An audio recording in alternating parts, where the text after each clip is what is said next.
12 class के विद्यार्थी जो आप लोग ये चैनल से जुड़े हैं या और विद्यार्थियों को आप चैनल से जुड़ने के लिए यानी इन्फॉर्म कर रहे हैं, तो उन सारे विद्यार्थियों को मैं चैनल में स्वागत करता हूं।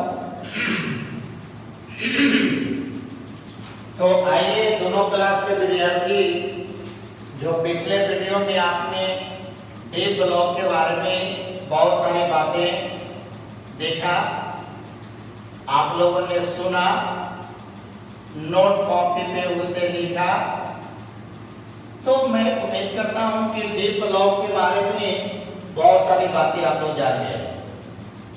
आप लोग को बताया था कि देखिए डी ब्लॉक में जो टोटल तत्व है तो आज के डेट में कहा जाए वो 4 श्रेणी में बढ़ गई, लेकिन इसके पूर्व जो हमने बता रहे थे कि आपकी जो सिलेबस है, आपकी पुस्तक है, उसमें डी ब्लॉक को 3 श्रेणी में ही बांट करके हम लोग चल रहे थे और बताए थे हम लोग कि अभी 11, 12 या यानी डिप्लोमा हो या फिर आप लोग IIT या कहते हैं कि मेडिकल है, ये सब में जो क्वेश्चन है वह 3D श्रेणी से ही लेता है। और 3D श्रेणी में आप लोगों को बताए थे हमने कि एटॉमिक नंबर 21 यानी ग्रुप नंबर 3 से आपका देखिए 22 है, 23 है और लास्ट में बताया कि जिंक जिसका हो जाता है 30, इसके पहले 29, 28, इस तरह से इसका एटॉमिक नंबर है। यानी 3D श्रेणी में टोटल 10 तत्व है।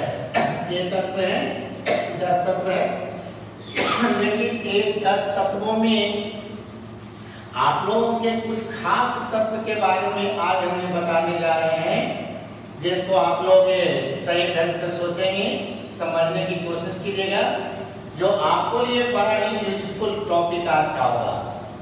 तो देखिए आज के टॉपिक में हम मैग्नीज और क्रोमियम ये दोनों पर फोकस करने जा रहे हैं। तो आइए सभी विद्यार्थी आप लोग तैयार हो जाइए यानी आज के वीडियो देखने के लिए, और देखने के पहले से विद्यार्थी अपने चैनल को सब्सक्राइब कर लेंगे, ठीक है। तो जब सब्सक्राइब कर लिए आप लोगों ने तो चलिए आगे की कार्य शुरू करते हैं।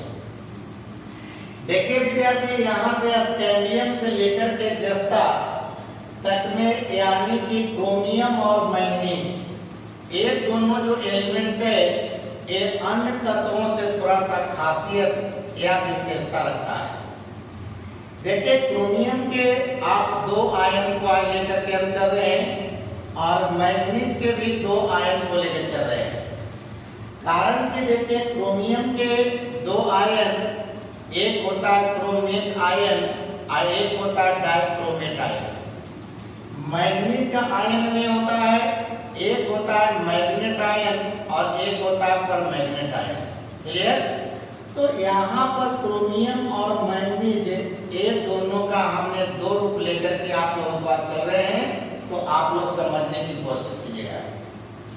देखिए सभी विद्यार्थी आप लोग ऑक्सीकारक और अपकारक के बारे में तो बहुत सारा बात सुना, लेकिन आज के डेट में तुम लोग को बताने जा रहे हैं कि ऑक्सीकारक में क्रोमियम का एक लवण जिसको कहते हैं पोटासियम डाइक्रोमेट और मैग्नीज का लवण जिसको कहता है पोटासियम परमैग्नेट। तो पोटासियम परमैग्नेट और पोटासियम डाइक्रोमेट ये दोनों को हम लोग प्रबल ऑक्सीकारक मानते हैं। प्रबल ऑक्सीकारक करने का मतलब कि ये रासायनिक अभिक्रिया में प्राय शामिल होते हैं और वो समझिए कि ऑक्सीजन या नवजात ऑक्सीजन देने का काम करता है और किसी दूसरे पदार्थ को ये ऑक्सीकृत कर देता है। स्वयं अपकृत हो जाते हैं लेकिन दूसरे को क्या करता है, ऑक्सीकृत करता है। तो यहाँ पर याद करना, कभी भी किसी का अगर मानते हैं कि ऑक्सीकारक की बात करता है, अपकारक की बात करता है, तो ऑक्सीकारक की जब एग्जाम्पल देने के लिए आपको कहता है तो याद करेंगे सभी लड़के यानी पोटासियम देखिए परमैंगनेट बोलते हैं। और दूसरा जो होता है देखिए पोटासियम डाइक्रोमेट कहते हैं। तो ये दोनों जो देख रहा है लवण, ये समझिए कि एक अच्छा जो होता है ऑक्सीकारक माना जाता है। ठीक है, तो ये समझिए स्वयं ऑक्सीकारक है और ये दूसरे पदार्थों को देखिए ये ऑक्सीकृत करने का काम करता है। कारण कि तुम लोगों को पहले ही पता है कि जो ऑक्सीकारक होता है उसका बताओ कौन सी क्रिया होती है, तो अवकरण का क्रिया होता है। तो किसी भी रासायनिक अभिक्रिया में ये दोनों पदार्थ अगर भाग लेते हैं तो देखा जाए ये नवजात ऑक्सीजन मुक्त करके और स्वयं जो होता है अपकृत हो जाता है, यानी ऑक्सीजन देने का काम किया, मैंने स्वयं ऑक्सीकारक है। लेकिन पहले ही बताए हैं कि जो ऑक्सीकारक होता है वह रासायनिक अभिक्रिया में अब स्वयं अपकृत हो जाता है। तो देखिए सारे लड़के आप लोग समझिएगा, थोड़ा सा पहले इनकी इलेक्ट्रॉनिक कन्फिगरेशन की बात जो पिछले दिनों ने आप लोग को बताए थे। क्रोमियम की देखिए एटॉमिक नंबर 24 है। अगर ऐसे कहा जाए इसका इलेक्ट्रॉनिक कन्फिगरेशन अगर एक्साइटेड स्टेट में लेकर के चलते हो तब बताया जाए यहाँ पर आपने कहते हैं कि डी में देखा जाए 5 इलेक्ट्रॉन होता है और एस में 1 इलेक्ट्रॉन होता है। मतलब यहाँ पर एस में 2 इलेक्ट्रॉन है और यहाँ एस में देखा जाए 1 इलेक्ट्रॉन है। तो ऐसी परिस्थिति में देखा जाए क्रोमियम जो होता है वो अपने 1 इलेक्ट्रॉन या 2 इलेक्ट्रॉन को त्याग करके देखिए वो अपना क्या होता है अस्थायित्व प्राप्त करता है या आयन के रूप में बदलता है। अब यहाँ मैंने देखते हो जिसका D5 होता है और H2 होता है, माने D में इसके 5 अनपेयर्ड इलेक्ट्रॉन होता है और यहाँ पर देखिए इसका 4 इलेक्ट्रॉन कर सकते हैं और एक साइड में देखिए 5 इलेक्ट्रॉन है और इसमें 1 इलेक्ट्रॉन है। बात समझिएगा। तो एक क्रोमियम का इलेक्ट्रॉनिक कन्फिगरेशन सामने देख रहे हो और एक मैंगनीज का इलेक्ट्रॉनिक कन्फिगरेशन सामने देख रहे हो। क्लियर है? अब क्रोमियम जो आयन होता है समझने से लड़के ये देखिए 2 तरह के आयन बनाता है। एक होता है क्रोमेट आयन और एक होता है डाइक्रोमेट आयन। तब देखिए ये दोनों क्रोमेट आयन जैसे लिखा है Cr4 2 नेगेटिव और वहां पर है Cr2O7 2 नेगेटिव। माने क्रोमेट आयन का ऑक्सीकरण अवस्था भी देखिए -2 है और डाइक्रोमेट आयन का भी ऑक्सीकरण अवस्था -2 है। क्लियर? मतलब दोनों का ऑक्सीकरण अवस्था सेम है। क्रोमेट आयन में भी देखिए कि आपका -2 लिखा है, मतलब इसका ऑक्सीकरण अवस्था -2 है और डाइक्रोमेट का भी ऑक्सीकरण अवस्था -2 है। क्लियर? मतलब दोनों का ऑक्सीकरण अवस्था सेम है और यही वजह है कि जब इसका हम लोग जलीय विलयन बनाते हैं तो जलीय विलयन में ये हमेशा दोनों साम्य में रहता है, साम्य गतित रहते हैं। वह क्रोमेट से डाइक्रोमेट में बदल जाता है, डाइक्रोमेट से क्रोमेट में बदल जाता है, मतलब दोनों एक दूसरे में इंटरचेंज होते रहता है। मतलब कि अगर इसके जलीय विलयन बनाते हो और जलीय विलयन के पीएच मान में अगर थोड़ा सा भी परिवर्तन अगर कर देते हो तब वो एक दूसरे में इंटरचेंज कर जाता है। जैसे कि क्रोमेट आयन है और एक जैसे कि पोटासियम क्रोमेट है और इसको अम्लीय माध्यम में लाए हो, ठीक है। अगर मानते हैं कि आपने पोटासियम क्रोमेट आयन है या क्रोमेट आयन है, जैसी अम्ल के संपर्क में आता है, क्लियर, तो जैसी अम्ल के संपर्क में आता है या हाइड्रोजन आयन के साथ देखा जाए अभिक्रिया करके कन्वर्ट कर जाता है तो वह होता है डाइक्रोमेट आयन हो जाता है। बात समझना है? कोई पूछेगा कि क्रोमेट आयन डाइक्रोमेट आयन में कब बदलता है, तो वहां पर बोलेगा कि अगर माध्यम अम्लीय है, अम्लीय का मतलब क्या है कि अगर मानते हैं कि क्रोमेट लवण है और उसको हमने तनु अम्ल में अगर मिलाया, कौन अम्ल में? तनु अम्ल में, यानी अम्ल का जलीय विलयन। और अम्ल के जलीय विलयन में जैसे क्रोमेट लवण को अगर मिलाते हो तो वैसे देखता है क्रोमेट जो आयन है वह फट से डाइक्रोमेट आयन में बदल जाता है। और अगर वही डाइक्रोमेट आयन है जैसे पोटासियम डाइक्रोमेट है और उसे तुम क्षारीय विलयन में, ठीक है, माने क्षार के अगर विलयन में उसको अगर मिलाते हो तो जैसे क्षारीय माध्यम उसको मिलता है वह फट से डाइक्रोमेट आयन क्रोमेट आयन में बदल जाता है। तो पहला बात याद रखना सरल के को कि क्रोमेट आयन डाइक्रोमेट आयन में कब बदल गया और डाइक्रोमेट क्रोमेट आयन में कब बदलता है। तो यहाँ पर फट से ये समझिएगा कि अगर क्रोमेट लवण को अगर अम्लीय माध्यम में लाते हो तब समझिए तो डाइक्रोमेट आयन में बदल जाता है और डाइक्रोमेट आयन को अगर क्षारीय माध्यम में लाते हो तब समझिए कि क्रोमेट आयन में बदल जाता है। माने दोनों एक दूसरे में गतिक होता है, काइनेटिक होता है, इंटरचेंजिंग करने लगता है, लेकिन कब एक जलीय विलयन में बनाएगा तब। एक अम्लीय विलयन और एक क्षारीय विलयन, तो जैसे विलयन का पीएच मान में चेंजिंग लाओगे वैसे वो आयन होता है वह दूसरे में इंटरचेंज कर जाता है। बात समझ रहे हो। तो एक क्रोमेट आयन को कहेगा कि डाइक्रोमेट में कब बदल जाता है और डाइक्रोमेट आयन क्रोमेट आयन में कब बदल जाता है। तो इसका जवाब यही देना है, माध्यम का नेचर चेंज कर देना है। अब जैसे कि वही तुमसे कहता है कि मैंगनीज का आयन, तब मैंगनीज का आयन देखिए वो मैग्नेट आयन है और दूसरा पर मैग्नेट आयन का है। तो मैग्नेट आयन MnO4 निगेटिव है, अब पर मैग्नेट आयन Mn4 निगेटिव है। अब देखिएगा यहाँ से ऊपर और नीचे में फर्क देखिएगा। यहाँ पर जो मैग्नेट आयन कर रहे हो इसका ऑक्सीडेशन अवस्था -2 है, पहला अंतर। और पर मैग्नेट जो आयन होता है इसका ऑक्सीकरण अवस्था -1 होता है। तो देखा जाए यहाँ दोनों का ऑक्सीडेशन स्टेट है, दोनों का ऑक्सीकरण अवस्था देखिए अलग अलग हो गया। अब अलग अलग होने से ये दोनों एक दूसरे में माने साम्य स्थिति में नहीं है। ये साम्य स्थिति में कब होगी, जब वहां पर देखा जाए इसका ऑक्सीडेशन नंबर, ऑक्सीडेशन स्टेट में आपका चेंजिंग है। यहाँ -2 है तो वहां पर क्या हो गया है, यानी -1 है। इसका मतलब है यहाँ पर एक इलेक्ट्रॉन की ग्रहण किया है, MnO4 निगेटिव है।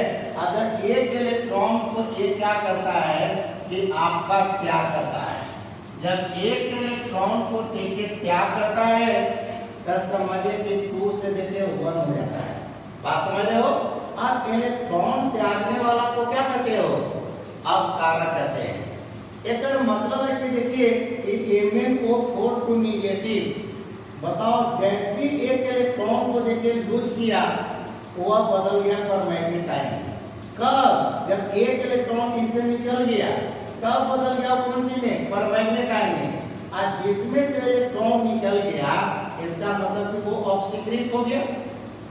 कारण कि बताए हैं कि इलेक्ट्रॉन त्यागने वाला को या जिस आयन में या जिस परमाणु में इलेक्ट्रॉन त्यागने की टेंडेंसी होता है उसे हम लोग रिड्यूसिंग एजेंट कहते हैं, उसे हम लोग अपकारक कहते हैं। इसका मतलब यहाँ पर एक इलेक्ट्रॉन त्याग करके एक देखिए मैग्नेट से परमैग्नेट में बदल गया है। इसका मतलब कि बताइए इलेक्ट्रॉन त्यागने का काम किया है, इसका मतलब है कि बताओ कि अपकारक का काम किया है। और जो अपकारक होता है उसका ऑक्सीकरण होता है। इसका मतलब है कि देखा जाए मैग्नेट आयन का अगर ऑक्सीकरण हुआ तो समझिए कि पर मैग्नेट में बदल जाएगा। अब पर मैग्नेट का अपकरण हुआ तो समझिए कि वो मैग्नेट आयन में बदल गया। पहले दिमाग में रखना है कि यहाँ पर देखिए मैग्नेट आयन का ऑक्सीकरण हुआ, क्या हुआ, ऑक्सीडेशन। तब जब इसका देखिए ऑक्सीडेशन होता है मतलब देखा जाए एक इलेक्ट्रॉन का त्याग किया है। तो इलेक्ट्रॉन का त्याग किया है मतलब क्या, अपकारक का काम किया है। और अपकारक का क्या होता है, ऑक्सीकरण होता है। तब कहोगे कि मैग्नेट आयन का जब ऑक्सीकरण हुआ तब इस पर मैग्नेट आयन में बदल गया।